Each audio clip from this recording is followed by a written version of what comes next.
Hi everyone, welcome to yet another episode of ARA, Anxiety Recovery with Albright. If you're new here or you're seeing me for the first time, my name is Medley Albright, and Albright is an ex-anxiety sufferer who uses her own experience of suffering and recovery to help others who are still struggling.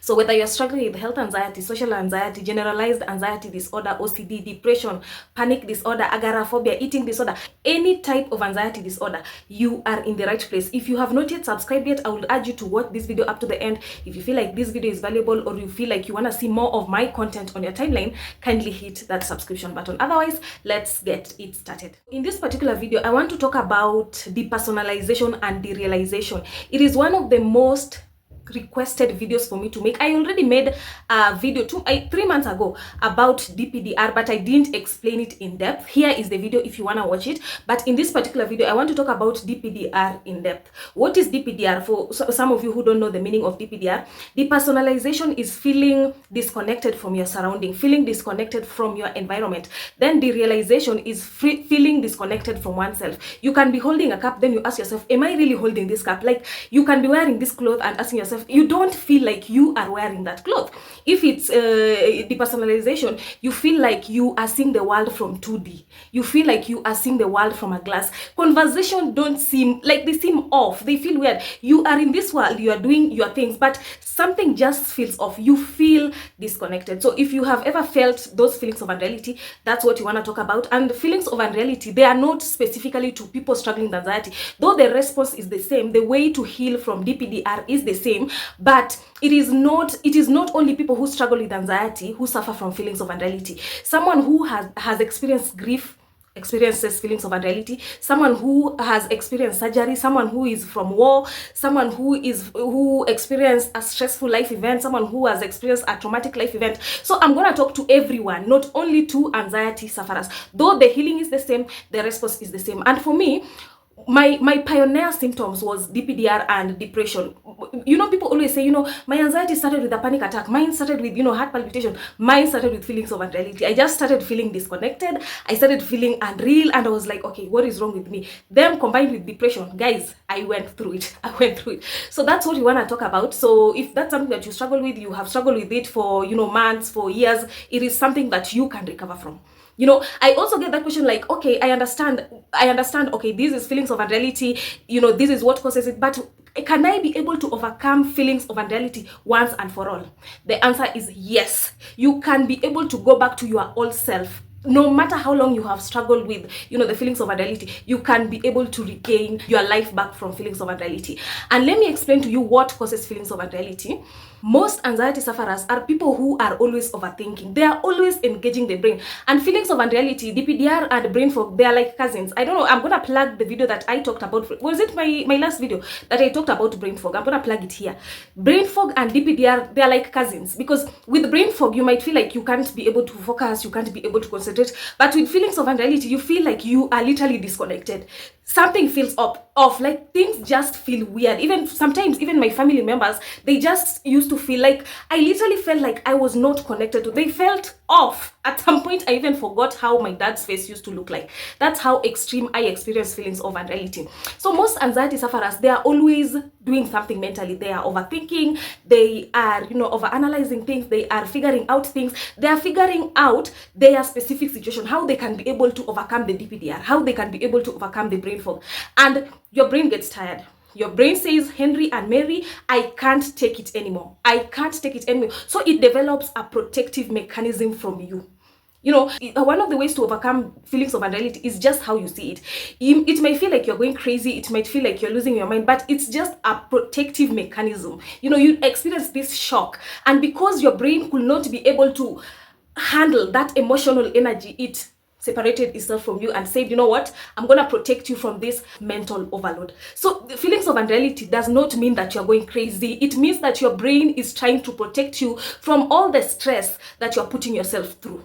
The brain is a plastic organ and it gets tired the same way your limbs get tired. It's not any different. And when it gets tired, now you experience those feelings of, you know, feelings of unreality. You feel disconnected, you can't focus, you can't concentrate. Those are symptoms of overthinking. They are symptoms of fatigue. They are symptoms of stress of the brain, and now your brain needs rest, and it presents feelings of unreality. So if you ever think, okay, what if I go crazy from this? What if no? It's a protective mechanism by your brain. For me, I had DPDR 24/7, and at first I didn't know what was happening. I didn't understand. I just felt like, okay, I feel off, but it was not one of my biggest struggles. I had other bigger fishes to fry. I had heart palpitations, I had earworms, I had, the dizziness. I had bigger fishes to fry. The same as someone else might be struggling with intrusive thoughts, someone else is struggling with, the feelings of unreality. Those are their biggest struggles. So we are all different. So me, I had other bigger fishes to fry. So when I was educating myself on the anxiety subject, it's when I knew, okay, this thing is called DPDR. So for me, it's just how you see. Most of these anxiety symptoms, it's just how you see. And for me, DPDR was one of those symptoms to go away for me fast. For most people, it's always the last to go away because most people fear that feeling. But for me, it was one of the symptoms to go away because for me, I felt like I was high 24/7. And if you're someone who uses, you're someone who takes alcohol, and you can literally be able to get that feeling of high without you going to buy it in the shops, it's just like, okay, I understand. So I was able to float through it. Even though I was feeling high, I was able to float through it through my day. So it's just how, you see these anxiety symptoms. I was not afraid of the feelings of unreality, so it went away. It's your fear attached to them. If there is that one symptom that you fear the most, be sure you are going to stay with that symptom for a very long time. It is going to be the last one to go away. So for me, feelings of unreality, because I had other fishes to fry and because I enjoyed the feeling of being high, I was just able to float through it. It was not a struggle per se. So that just tells you that the more you learn not to fear these symptoms, the more you live with the discomfort of those symptoms, the quicker it's gonna go away. What keeps most anxiety sufferers stuck with the feelings of unreality, what keeps you stuck with the DPDR, is always checking in. Okay, am I having this feeling of unreality? How long will it last? Is it going to appear again? You're always, what am I supposed to do to stop it? What am I supposed to do to feel relief from it? And you can't think your way out of feelings of unreality. Anxiety is causing the feelings of unreality. You stress, you worry, anxiety ramps up, and when anxiety ramps up, you experience more of these feelings of unreality that you're trying to run away from. Already I've told you back there is that feelings of unreality is caused by your constant engaging the mind, your constant overthinking. What am I supposed to do with this? Your constant figuring out of your specific situation, your constant overanalyzing, your constant stressing. So see, those are the reasons why you have these feelings of unreality. So again, you trying to figure it out causes more of the feelings of unreality. So if you are someone who is always, you want to overcome the feelings of unreality, but you're still performing the second fears. What are second fears? Trying to make it stop, trying to make it go away. Mental second fears, overthinking, overanalyzing, overworrying. How will it go away? Well, the overthinking, the overstressing, the figuring out is what fuels the fire. How will it go away? Just ask that. That is just logic. Just ask yourself, like, how will these feelings of unreality be able to go away when I'm still fueling the fire with my overthinking, mentally ruminating, mentally overthinking, and all those stuff? The way to be free of feelings of unreality is to float through it, is to let it happen, is to sit with it. You are focusing, you are fearing, you are trying to make it go away, is just adding fuel to it. You're fearing it. It's just adding fuel to it. And you're going to stay with it for a long time, always asking yourself, okay, when will it go away? I need it to stop. Because already what you're doing is adding to the fire. So you don't need to fix it. It will go away on its own when you let your tired mind rest. Let your mind rest. Let it heal. The brain only heals when you let it to rest, not by overusing it more. So you can't think your way out of feelings of unreality. You're just gonna escalate it. Something that I also want to add on DPDR, so that you don't sink deeper into the cycle, is that sometimes it can come with existential thoughts. And for me, I struggle with depression. So sometimes I also used to experience, suicidal thoughts. And, suicidal thoughts are also part of anxiety. It doesn't necessarily mean that you wanna do something bad, you want to kill yourself, but the frustration brought by anxiety, you are in this state that you can't figure out how to get out of. So you might start thinking, okay, what if I just disappear? What if I just do this? What if I just, all those suicidal thoughts? So mine were brought by depression. And at some point I also used to experience existential thoughts, where you start questioning the world, like, why am I here? How does the universe operate?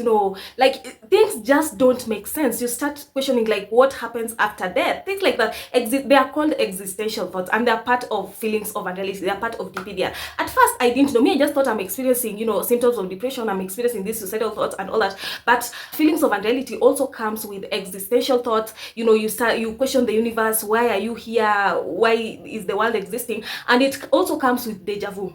Deja vu is where you feel like something that you're experiencing had already happened. If you have ever experienced something like that, it is called deja vu, and it is part of anxiety. It is not anything different from the anxiety umbrella.